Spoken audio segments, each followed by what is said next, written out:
أعوذ بالله من الشيطان الرجيم.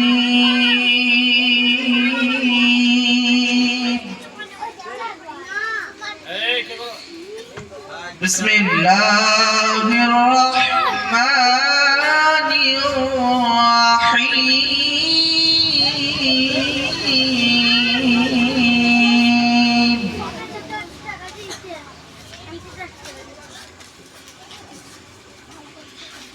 فلما بلغ معه السعي قال يا بني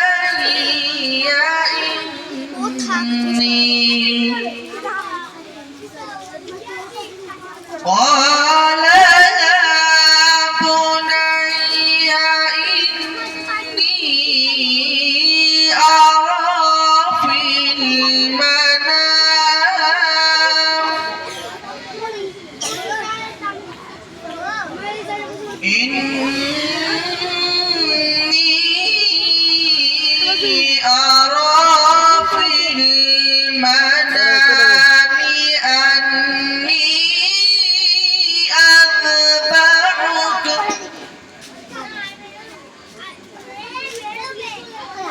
أني أذبحك فانظر ماذا ترى.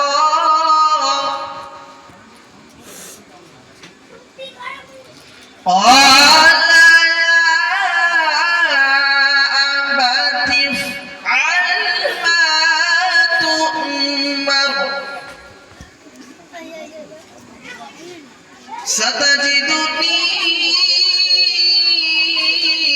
إن شاء الله من الصابرين.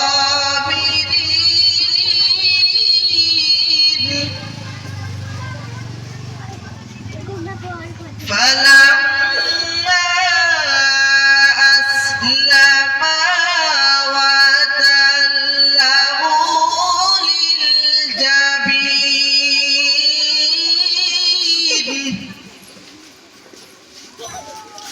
وناديناه أن يا إبراهيم. صدق الله العظيم.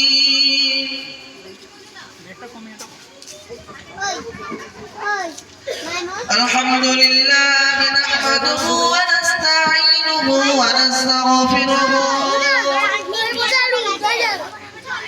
ونؤمن به ونتوكل عليه ونعوذ بالله من شرور أنفسنا ومن سيئات أعمالنا. من يهده الله فلا مضل له ومن يضلله فلا هادي له.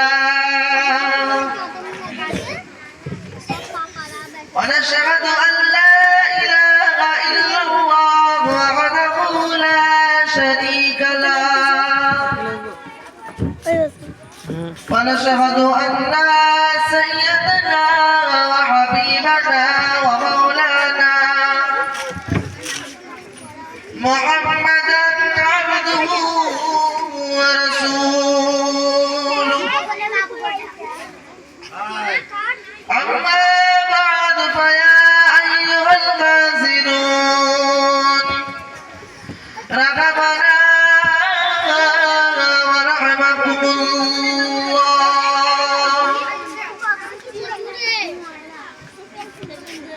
وقال الله تعالى في كلامه المجيد والفرقان الحميد. ألا إن أولياء الله لا خوف عليهم ولا هم يحزنون. وقال النبي صلى الله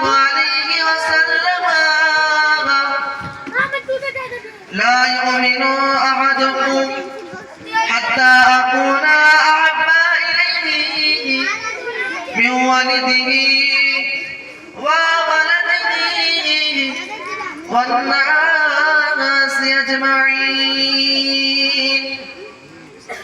إن الله وملائكته يصلون على النبي يا أيها الذين آمنوا صلوا عليه وسلموا تسليما اللهم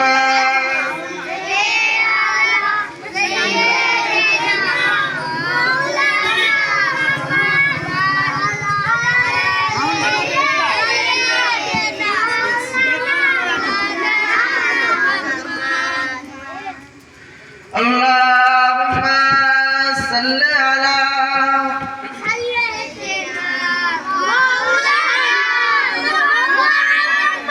وعلى آل سيدنا আমার নবী দয়ার নবী পথে হেঁটে হেঁটে চলে যায় সেই পথে উম্মে জামিল কাটা বিছাই রেখে দেয় আল্লাহ বলেন জিবরাইল তেরি তুমি উম্মে জামিল কাটা বিছাই তুমি বিছাও দুই ডানা আল্লাহুম্মা সাল্লি আলা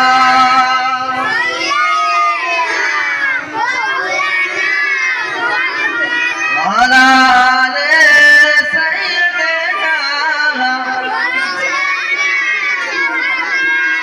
हमें जाना दिल से प्यारा मोहम्मद की हमारा मोहम्मद मुस्तफा की गुलामी क्या चीज है तो इसके अनवार गवाना करूंगा अल्लाहुम्मा सल्ली अला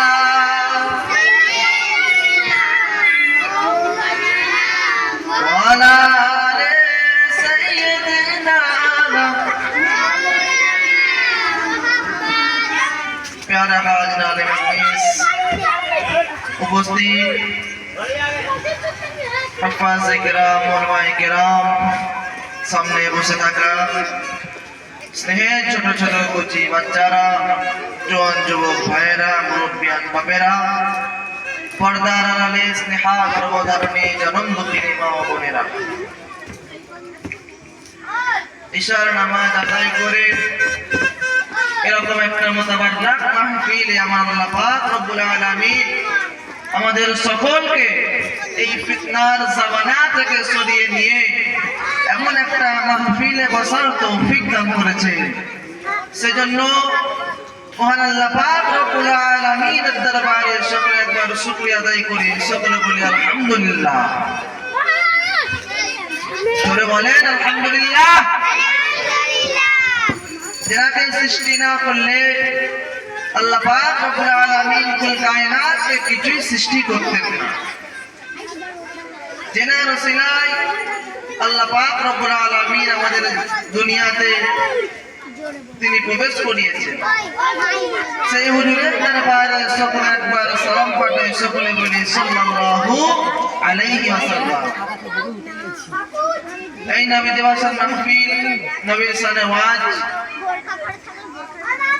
আল্লাহ পাক রব্বুল আলামিন পবিত্র কোরআন শরীফের মধ্যে জানাচ্ছে ওয়ালাকাদ যারাকনা জাহান্নামা কাসীরাম মিনাল জিন্নি ওয়াল ইনস লাহুম কুলুবুন লা ইয়াফকাহুনা বিহা ওয়া লাহুম আ'য়ুনুন লা ইবসিরুনা বিহা ওয়া লাহুম আযানুন লা ইয়াসমাউনা বিহা উলাইকা কাল আনআমি বাল হুম আযাল উলাইকা হুমুল গাফিলুন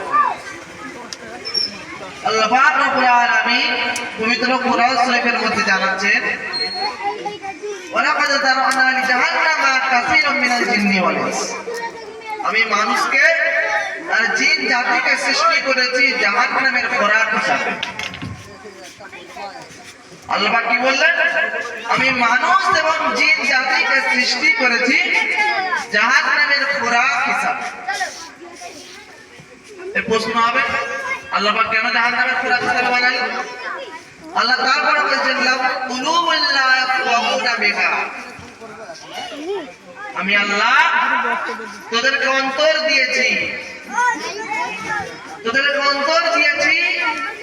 অন্তরটা যদি আমি আল্লাহ আমার পথে ব্যয় করতে পারিস, অন্তরটা যদি আমি আল্লাহ আমার জন্য করতে পারিস, তাহলে বান্দা তোদেরকে আমার দয়ার জান্নাত দেব।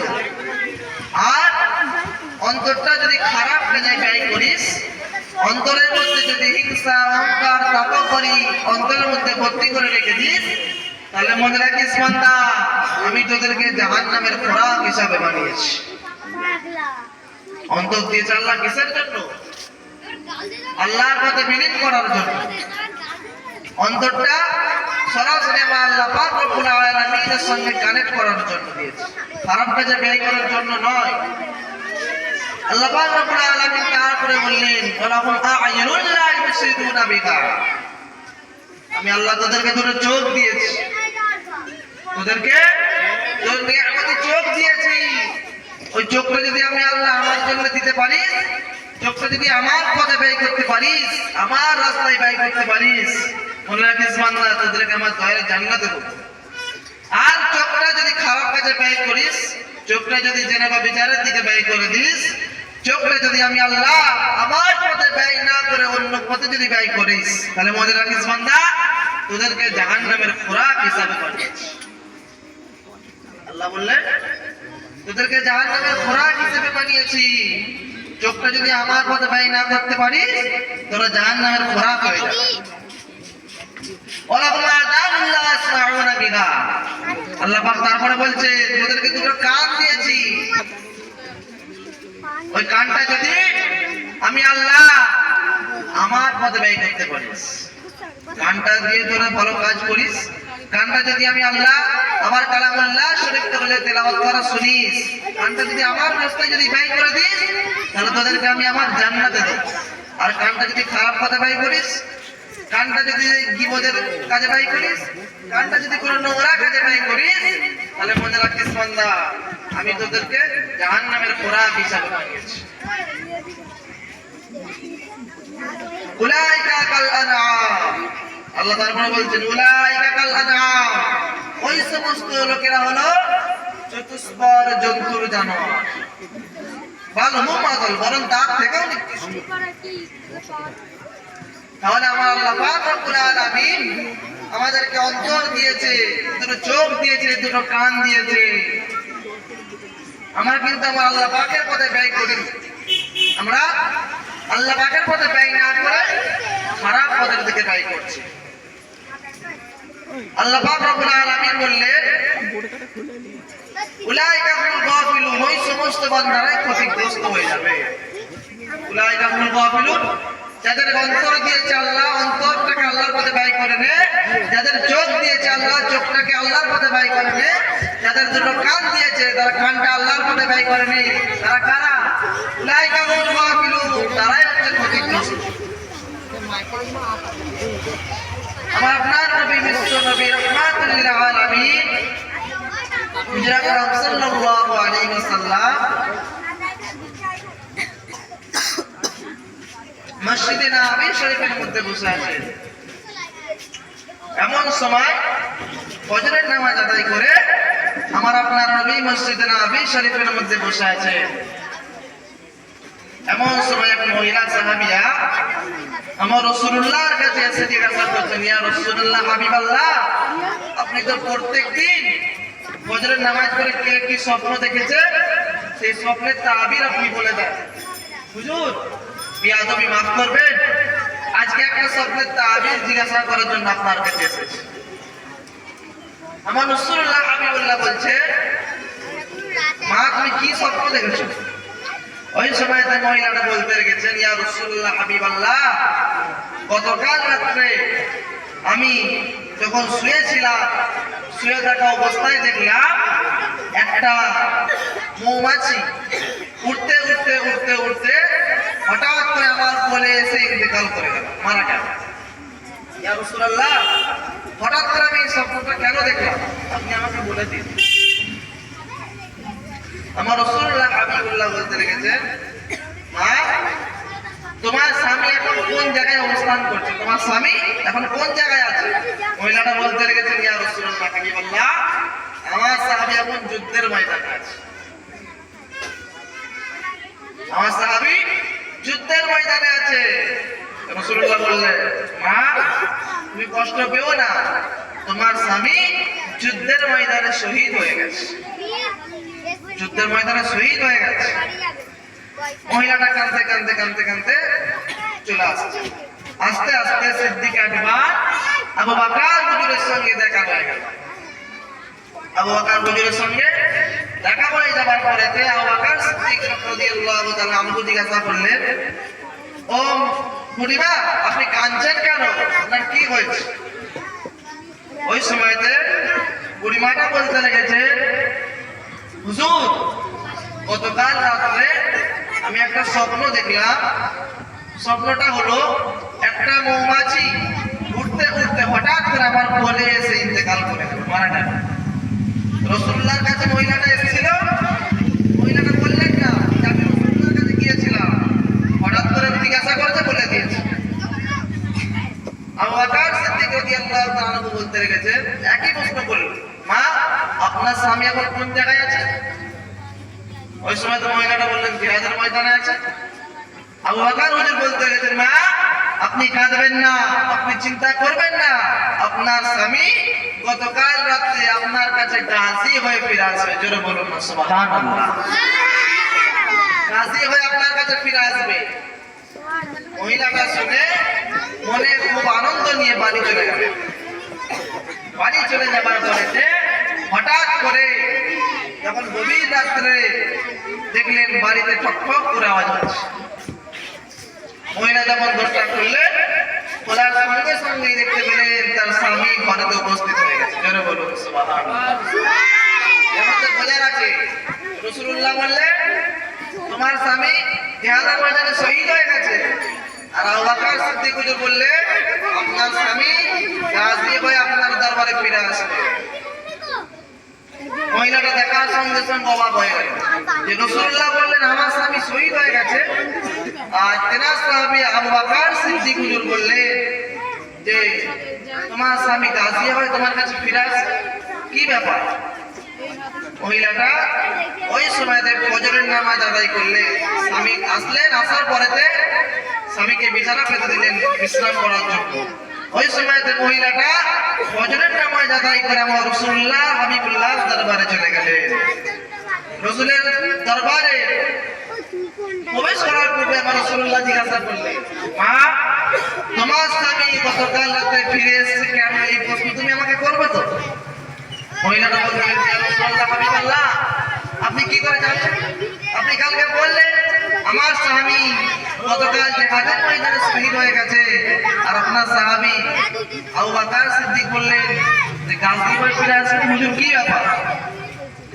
ওই সময়তে আমার আপনার নবী বিশ্ব নবী রাহমাতুল লিল আলামিন হুজুর বলতে লেগেছেন, ও মা বুড়িমা, আপনার স্বামী গতকাল রাত্রে গাজী হয়ে আপনার কাছে ফিরে এসেছে, কারণ আপনার স্বামী সত্যি সত্যি জিহাদের ময়দানে শহীদ হয়ে গিয়েছিল। আপনার স্বামী সত্যি সত্যি জিহাদের ময়দানে শহীদ হয়ে গিয়েছিল। শহীদ হয়ে যাবার পরে আমার আবু বকরকে আমি রাসূলুল্লাহ সিদ্দিক লাকাব দিয়েছি। আমার আবু বকরকে আমি রাসূলুল্লাহ সিদ্দিক লাকাব দিয়েছি।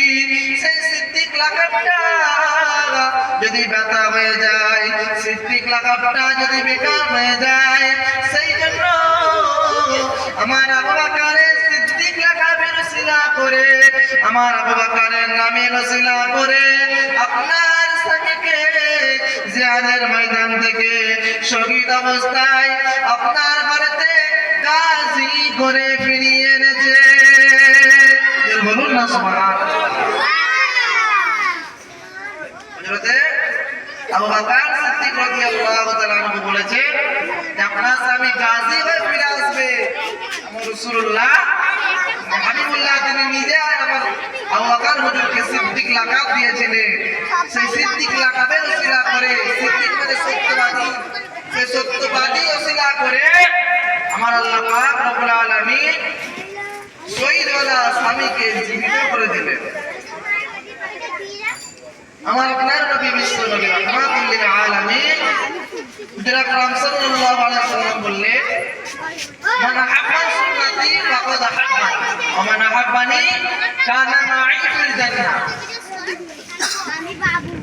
রাসূলুল্লাহ বললেন, মান আহাব্বা সুন্নতি, যে আমি রাসূলুল্লাহ আমাকে ভালোবাসলো, ওয়া মান আহাব্বানি, আমি যে আমার সুন্নতকে ভালোবাসলো, ওয়া মান আহাব্বানি, আমি রাসূলুল্লাহ আমাকে ভালোবাসলো, ফাকাদ আহাব্বানি, আমি রাসূলুল্লাহ আমাকে যে ভালোবেসে ফেলেছে, কানা মাই ফিল জান্নাহ, আমি রাসূলুল্লাহ তাকে জান্নাতে না নিয়ে যাব।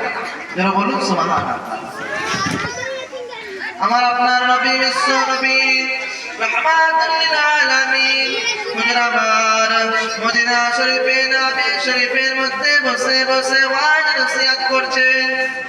এমন সময় দেখতে পাওয়া যায় আমার আপনার নবীর দুই কলিজার টুকরা নাতি ইমামে হাসান ইমামে হুসাইন রাদিয়াল্লাহু তাআলা আনহু ছুটে ছুটে আসছে।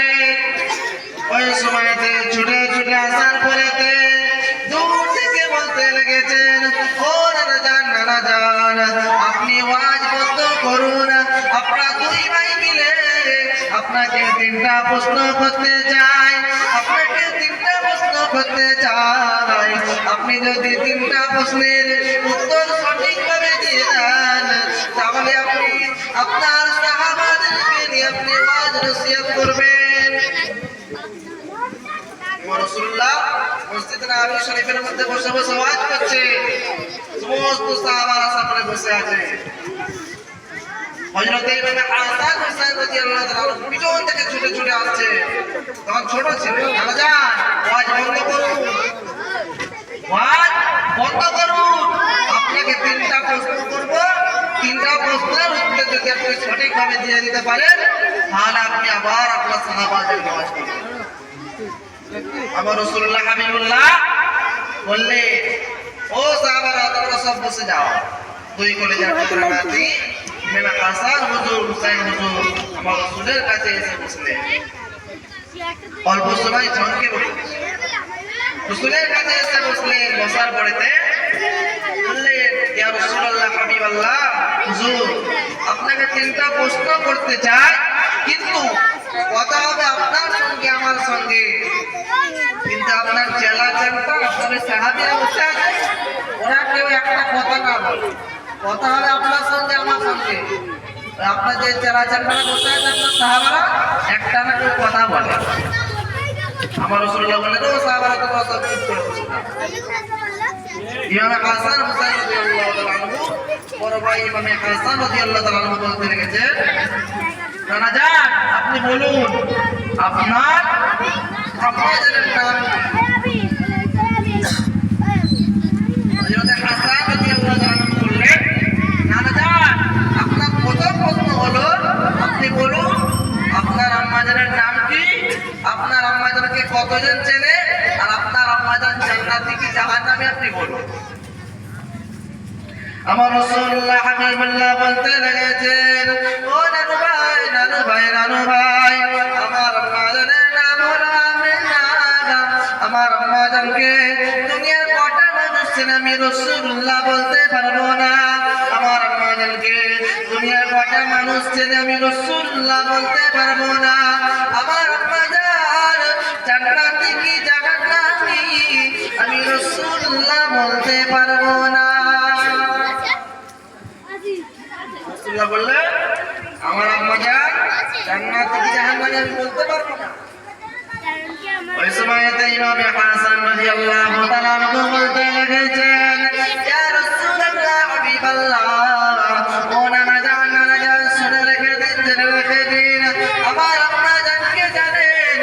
আমার আম্মা জান হলো খাতুনে জান্নাত হযরত ফাতেমা রাদিয়াল্লাহু তাআলা আনহা। আমার আম্মা জানকে দুনিয়ার সমস্ত মানুষ চেনে, দুনিয়ার সমস্ত মানুষ আমার আম্মা জানকে আমার নানা জানের কন্যা বলে চেনে। আমার আম্মা জানকে আমার আল্লাহ পাক রব্বুল আলামিন জান্নাতি নারীদের সরদার করেছে। জোরে বলুন সুবহানাল্লাহ। একটা প্রশ্ন হয়ে গেল, ছোট ভাই প্রশ্ন করছে, হযরতে হুসাইন রাদিয়াল্লাহু তাআলা বলছে, নানা জান আপনাকে বড় ভাই প্রশ্ন করেছে, আপনি উত্তর দিতে পারেননি, এবারে আমি আপনাকে প্রশ্ন করছি, আপনি উত্তর দিয়ে দেন।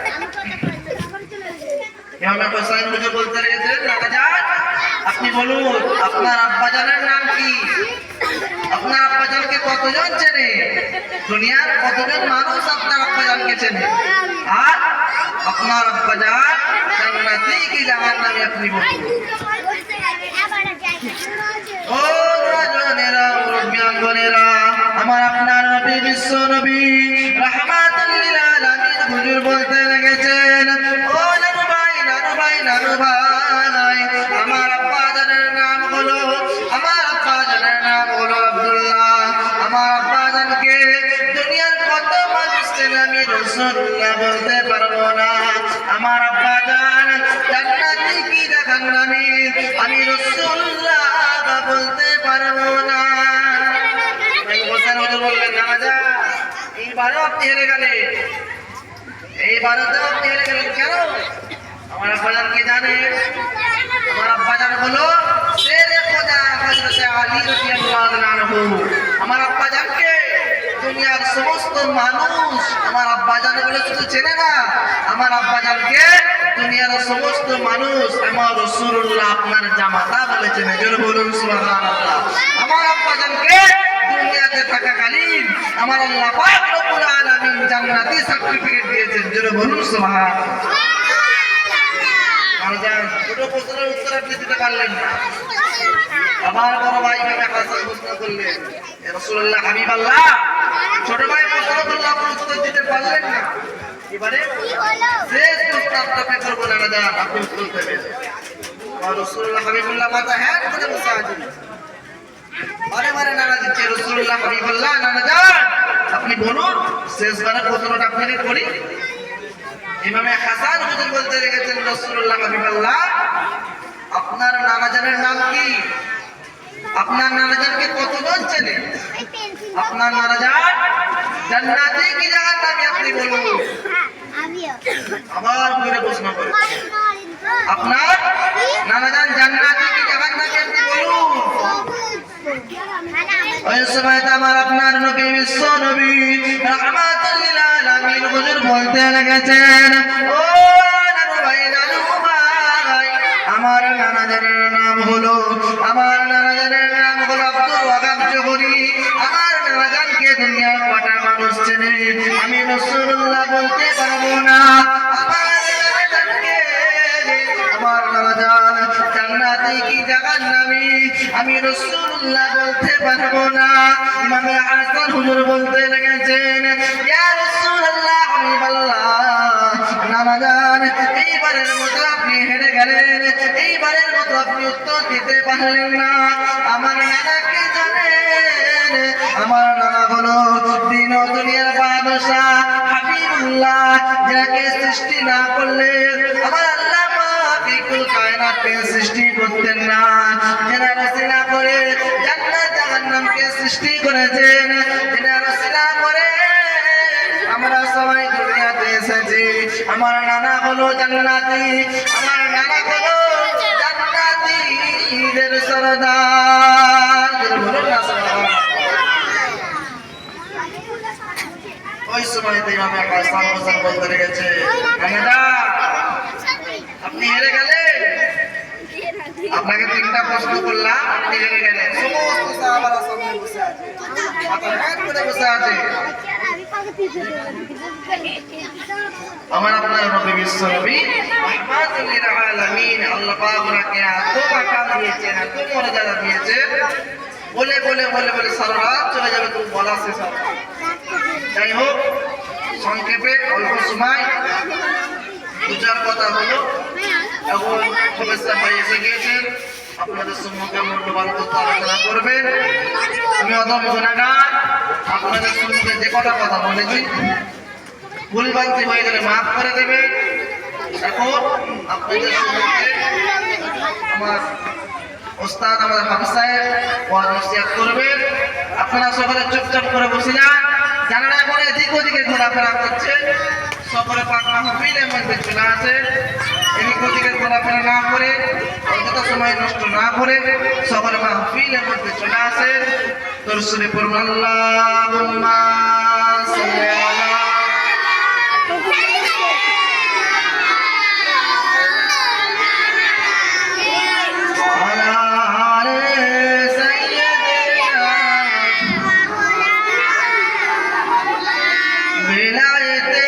মুর্শিদ হইয়া আসিল দিনের নবী, বেলায়েতের মুর্শিদ হইয়া আসিল দিনের নবী।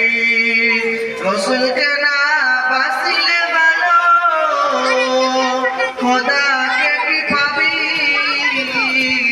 আর খোদাকে না বাসিলে ভালো, রসুলকে কি পাবি। আল্লাহুম্মা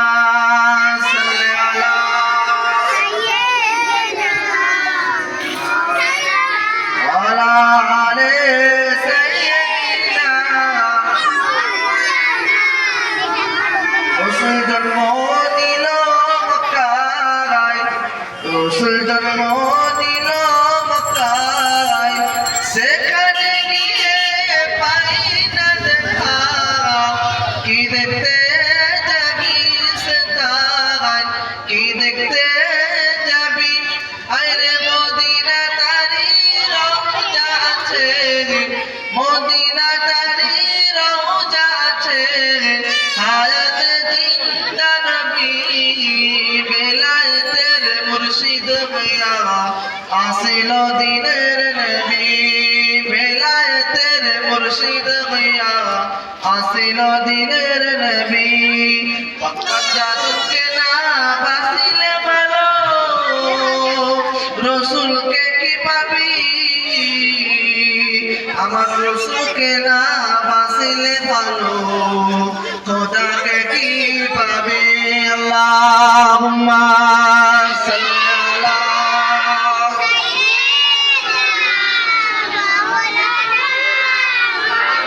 আলা সাইয়্যিদিনা। মুক্তাসার করলাম, জানারা এখন এদিক ওদিকে ঘোরাফেরা করছে, সকলে মাহফিলের মধ্যে চলে আসেন। আমাদের আবাসা ওয়াজ নসিহত করবে, কেউ উঠাউঠি করবেন না, সকলে বসে যান। তাকবীর, নারে তাকবীর, নারে তাকবীর, নারে তাকবীর। সিলসিলা হক মুসাদ্দিদুস সাওয়া, সিলসিলা হক মুসাদ্দিদুস সাওয়া, নারে তাকবীর, নারে তাকবীর। আল্লাহুম্মা